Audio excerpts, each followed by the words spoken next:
Hey everyone, welcome to this explainer. Today we are decoding a massive, brand new blueprint that's honestly about to shape the future of technology, the economy, and, well, everyday life in Canada. We're unpacking the government's highly anticipated document, Canada's National Artificial Intelligence Strategy, AI for All. Released by the Minister of Innovation, Science and Industry, this isn't just some dry policy paper. It's a comprehensive roadmap for how a nation actually plans to navigate what is probably one of the most profound technological shifts in human history. So whether you're a student, a business owner, or just someone trying to figure out where the future of work is heading, this framework definitely has direct implications for you. We're going to demystify this document, break down its core pillars, and get straight to the facts about what this all means for the country. Let's get into it.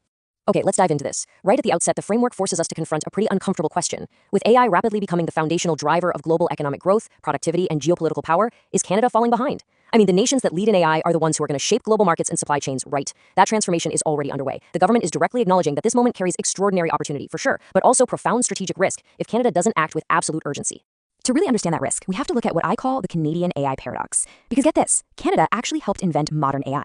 The foundational ideas behind today's systems trace directly back to Canadian researchers. We're talking about pioneers like Geoffrey Hinton, Yoshua Bengio, and Richard Sutton.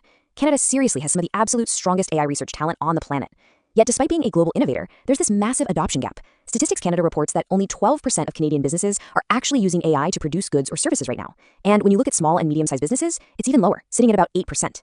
That is well behind countries in the Nordics or Germany. So the innovation just hasn't translated into broad everyday use yet. But you know, when that adoption does happen, the results are absolutely incredible. This blueprint does a brilliant job of grounding this abstract technology in real human outcomes. Take Dr. Robert Chen, for example. He's a pediatric cardiologist out in Halifax who built an AI application to diagnose heart murmurs in newborns. This single tool could cut wait times for anxious parents by months and save the healthcare system tens of millions of dollars. Or look at the agricultural sector, with a Canadian AI company called Croptimistic. They use AI to help farmers precisely map their soil. That means farmers use less fertilizer while actually increasing their crop yields, which makes the whole food system more resilient and affordable. These aren't just high-level concepts. They're real examples of how AI can serve people and solve tangible problems right now. And this brilliantly illustrates the core hurdle stopping that kind of innovation from spreading everywhere. A recent KPMG Global Trust study reveals a massive gap. Look at the numbers here. Canadians are roughly evenly split. Only 34% believe AI is good for society, while 36% view it as harmful. In fact, half of Canadians actually regard AI as a threat to humanity. Wow. You just cannot have confident, widespread adoption of a technology if the public fundamentally does not trust it. Low literacy and low trust are the main constraints stalling progress. So how do they plan to release that tension and close the trust gap? Well, the government organized its response into 6 foundational pillars. But to really wrap our heads around their approach today, we can group those pillars into 3 clear, actionable themes: trust, opportunity, and sovereignty. These 3 themes are the engine of the entire AI for all strategy. Basically, you build trust so people feel safe, you provide opportunity so they can benefit, and you ensure sovereignty so the country controls its own destiny. Let's start with our first theme, trust. Building trustworthy AI requires a safety-first approach that's grounded in law. The government acknowledges that modernizing laws isn't just nice to have. It's an absolute necessity to protect democratic institutions and citizens from both domestic and foreign digital threats. Trust isn't seen as a break on innovation here at all. It's actually the essential foundation that makes rapid adoption possible in the first place. To build that trust, this framework targets some very specific, severe risks. We are talking about deep fakes being used as forms of digital violence, algorithmic biases causing harm to vulnerable communities, AI-enabled misinformation threatening the integrity of elections, and the critical need to overhaul privacy laws to protect personal data from things like surveillance pricing. They are objectively identifying that without a solid foundation of safety and accountability, institutions and regular citizens simply won't adopt these tools. So, what's the concrete solution to these fears? A targeted $50 million investment to significantly expand the capabilities of the Canadian AI Safety Institute.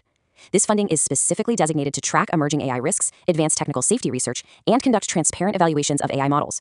They're also working on a Canada Trusted AI certification program. That way, consumers will actually know which products are safe to use when they're out in the marketplace. Let's move to and see how this builds our second theme, opportunity. A nation only really prospers if its people feel equipped and empowered to use the technology. So the government's plan is heavily focused on the human element, ensuring that the adoption of AI is fundamentally pro-worker. It's not just about giving people access to tools, it's about making Canada an AI skills nation where citizens actively shape how AI is used in their own workplaces and communities. And they are putting massive numbers behind this empowerment. Through a new national AI literacy initiative, the plan promises to reach 1 million entry-level post-secondary students with absolutely free AI training. On top of that, they're ensuring that all post-secondary students will have access to trusted AI agents. They want the next generation of workers, researchers, and innovators entering the workforce with powerful, personal AI tools already in their hands, plus the knowledge of exactly how to use them safely. And honestly, that training is going to be desperately needed. Projections show that adopting AI will help create up to 250,000 new jobs across the Canadian economy by 2031. They're also creating up to 90,000 specific AI-related job and work placement opportunities just for young Canadians to get their careers started. The vision here is pretty clear. AI adoption should mean better work and more good jobs, not fewer options. The overarching goal here is pro-worker industrial AI. The objective isn't to replace human expertise, but to augment it. There's this fascinating OECD survey of workers across 7 countries that shows AI users are actually 4 times more likely to report gains in job satisfaction, physical and mental health, and fair management. For example, a Quebec company called Maya HTT deployed physical AI that increased the production line throughput by 17%, and that actually helped create and maintain over 1,000 jobs. AI built around workers rather than against them is the whole goal here. To make sure these pro-worker investments actually deliver commercial success, the blueprint briskly targets 5 specific priority sectors where Canada already has natural and economic advantages. We're looking at health and life sciences, energy and natural resources, transportation, agriculture, and manufacturing and robotics. By focusing on these 5 key areas, Canada can use its existing world-class research, its vast geography, clean energy grid, and natural resources to build a genuine global leadership position. Which brings us to our final theme, sovereignty. True prosperity in the AI era requires a nation to have sovereign control over its own technological destiny. Think about it. You can have all the trust and opportunity in the world, but if your entire digital infrastructure is owned and operated by foreign entities, your economy and your national security remain deeply, deeply vulnerable. So the crucial point is understanding this vulnerability. We mentioned earlier that Canada has world-class AI research and incredible human talent, but right now, sovereign compute capacity is still pretty nascent. Canada is heavily reliant on foreign providers for cloud computing and AI chips. Chip fabrication sits almost entirely offshore. This overexposure to foreign economic and political powers is a critical weakness that absolutely must be solved if Canada is going to be truly resilient. To fix this, the government lays out exact steps to build a sovereign Canadian AI foundation. Step 1. Build a world-leading supercomputer by 2031 right in Canada, taking direct advantage of the country's clean electricity grid and northern climate, which, by the way, makes cooling data centers significantly cheaper. Step 2. Enhance access to public compute for small and medium businesses through a Compute Access Fund. And Step 3. Actively scale Canadian AI champions by using the government as a strategic anchor customer, giving domestic companies the resources they need to project Canadian strength outward. Crucially, building this ecosystem also means reflecting the people who actually live there, specifically by supporting Indigenous leadership. This ensures Indigenous peoples have agency in shaping AI development, managing their own data, and building community-level AI capacity.